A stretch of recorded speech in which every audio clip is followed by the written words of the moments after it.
So the book that I just finished is The Perks of Being a Wallflower by Chbosky, I believe is how you pronounce that last name. I apologize if it's not pronounced correctly. Um,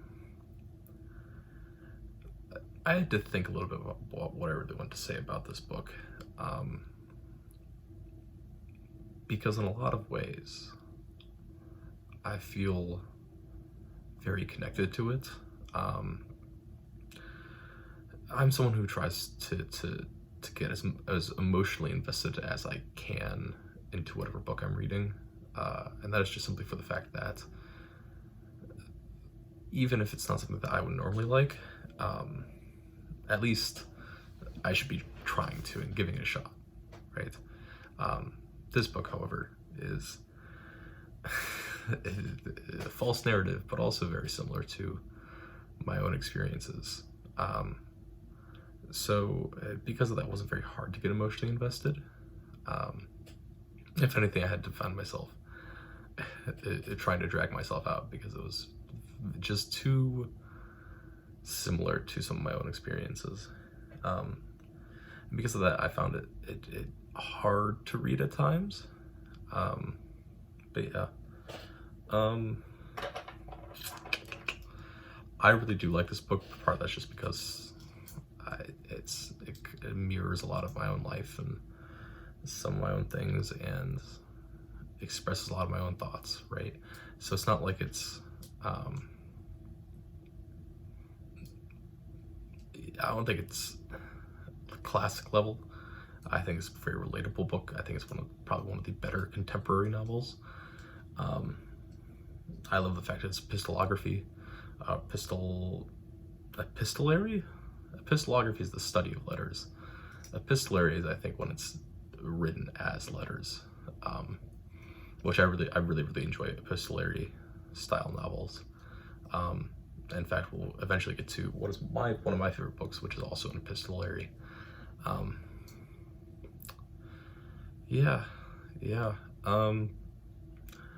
Really, I don't think I have anything that can really compare this to. I guess like I'll put it in with that section of books that I'm looking at, which includes Paint My Body Red and The Fault in Our Stars. I'll put in with that. I would much rather read this again than read either of those books again. So I think it goes higher than The Fault in Our Stars. But yeah.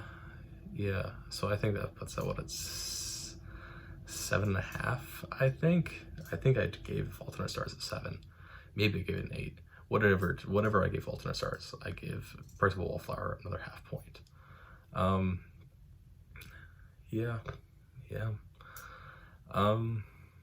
Talking about the emotions that are expressed in the book.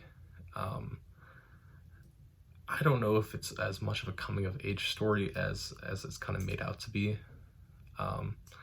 It's really more of a, what's the best way to put this? Understanding and coming to terms with experiences, which I think is different than coming of age stories. I think there's a slight difference there. But I guess if you want to call it, I wouldn't consider it wrong, I guess, for it to be called a coming of age. But yeah, right, the main character, I relate to a lot. I'll admit to that.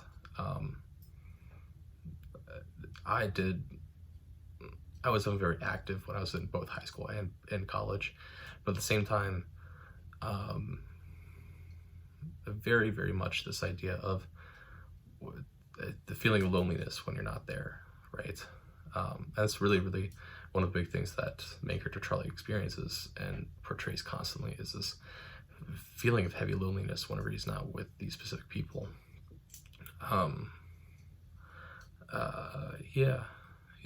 Feeling of not truly understanding relationships or having to figure them out constantly because relationships just don't work. And that's any relationship that's not only like when we say the word relationship of like romantic, but also friendship and siblings and family, right? Those are all different relationships that you have to manage constantly. And I think the person being Wallflower does a really good job of showing that in a very realistic light. I think the one of the really big turnoffs that I think goes with this book is who the main character is. Main character is someone who, although is not, student Chbosky has come forward, I believe, in interviews and said like, hey, you know, I didn't write this with the intention of this character being autistic, or this character having like very serious social anxieties. I just wrote this character as someone who just prefers to watch and observe. But in reality, like, if you're not that kind of person, I don't think this book is for you, which is why I think this is kind of harder to rank. If you're not someone who likes to observe and likes to watch and likes to learn constantly about things, right? Like, the lessons and the story just probably won't be for you. But to me, right now, future me, if you're watching this as a 21-year-old, I feel very similar to this, right? Yeah. You know, teaching this would be impossible, I think. This would be a book that I would recommend to a lot of kids, but teaching this would be impossible because there's no way to healthily discuss the issues that come up in this book, like sexual assault and like rape and abuse and drug abuse and physical abuse. There's just no real way to handle that safely in a classroom one-on-one. Like, there just isn't. That has to be coming from someone who's now done a couple different teaching things, a mandated reporter things of working with teenagers and things like that. Like, you can't have those conversations one-on-one with kids. You would have to have at least one other person there, which means you would have to have this discussion with either someone who had never read the book or with another adult, or another adult's questioning why you would give this book to a kid, right?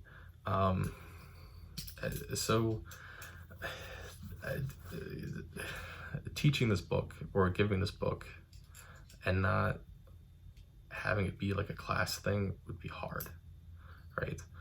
And I just don't know if you could do it. I think you could say like, hey, I would recommend you read this book, but like, I don't know if you could actually, I would find it impossible to teach it. I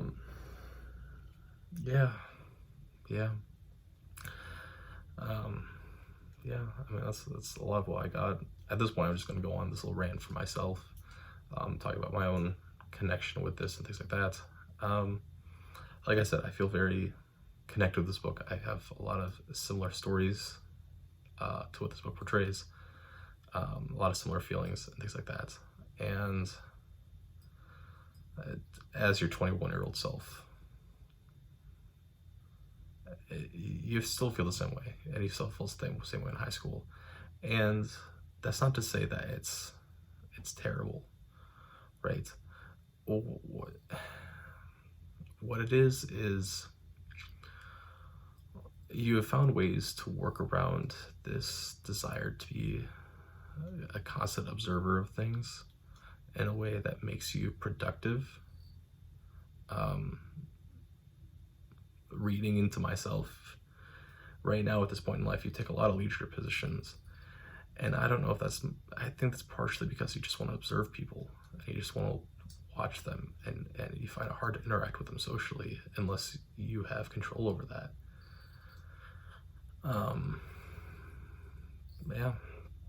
So future me, or whoever's reading this, maybe you feel the same way, or maybe you feel different now. I don't know. That's not up for right now me to decide. That's up for future me to decide. I think the kind of speech that Sam gives of why she can't love Charlie, I think is also really, really impactful. And I think it's also something that I think a lot of people really need to hear, is this idea of like, you can't, it's hard to be someone's expectations, right? There's a difference between meeting expectations and having expectations versus being an expectation. And if you are someone's expectation, there's an unrequited pressure on you to do things. And when you're a person, especially when you're in high school or even when you're in college, right, that sort of pressure, it affects you a lot, right? In this case, in the case of the story, it is in this romantic sense, but it comes from a lot of places, right? It comes from academics, it comes from leadership positions, it comes from just regular social things. And maybe you've found a way to work that up better, or maybe you haven't. I don't know. But yeah, that's a lot of what I got. I really do connect with this book in a lot of ways. Maybe in a healthy amount. I'll be honest. This is a book that I wish I didn't connect to as well. But that's things to past me, and I can't change that, right? All I can do is accept what it is and move forward and enjoy what I have. That's that. Over the Fault in Our Stars, like half point over. Yeah.